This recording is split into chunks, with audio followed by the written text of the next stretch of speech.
সাতক্ষীরা থেকে আকরামুল ইসলাম। আমরা আকরামের কাছে জানতে চাই, আসলে আকরাম, এই যে গ্রাহকরা তেলের যে চাহিদা তা ঠিকঠাক মতোভাবে নিজেদের চাহিদা পূরণ করতে পারছেন কি, এবং দামের ব্যাপারে তাদের প্রতিক্রিয়াটাই বা কি?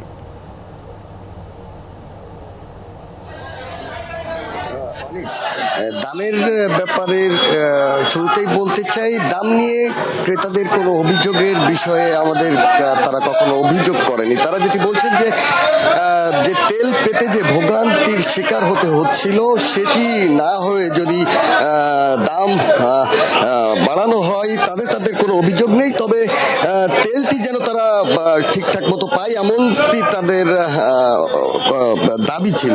তো এখন সাতক্ষীরা জেলায় 29টি পেট্রোল পাম্প রয়েছে, অধিকাংশ পেট্রোল পাম্পই বন্ধ রয়েছে। আমি যে পেট্রোল পাম্পটিতে রয়েছি সেই পেট্রোল পাম্পে এখানে 3000 লিটার পেট্রোল, 3000 লিটার অকটেন এবং 4500 লিটার ডিজেল সরবরাহ করা হবে, এবং সকাল 8টা থেকে কিছুক্ষণ আগে থেকেই কিন্তু এটি শুরু হয়েছে। এবং এই যে গ্রাহকরা কিন্তু গেল রাত থেকেই লাইনে ছিলেন, অপেক্ষায় ছিলেন এই তেলটি কখন সরবরাহ করা হবে। এবং যদি সার্বিক চিত্র বলি, যে পূর্বের যে অবস্থা ছিল তা থেকে যে অবস্থার পরিবর্তন হয়েছে তেমনটি বলা যাবে না। এবং এই সাতক্ষীরা জেলায় যে রেশনিং পদ্ধতিতে তেল ইতিপূর্বে দেওয়া হচ্ছিল এখনো ঠিক ওই অবস্থায় রয়েছে, তবে কোনো সময় গ্রাহকদের চাহিদা অনুযায়ী তেল সরবরাহ করছেন। যখন সরবরাহ হয়তো বাড়তি থাকছে সেই মুহূর্তে একটু গ্রাহকদের চাহিদা অনুযায়ী তেল দেওয়া হচ্ছে। আজকে এখানে যে পাটকেলঘাটার মজুমদার ফিলিং স্টেশন, এখানে 500 টাকা করে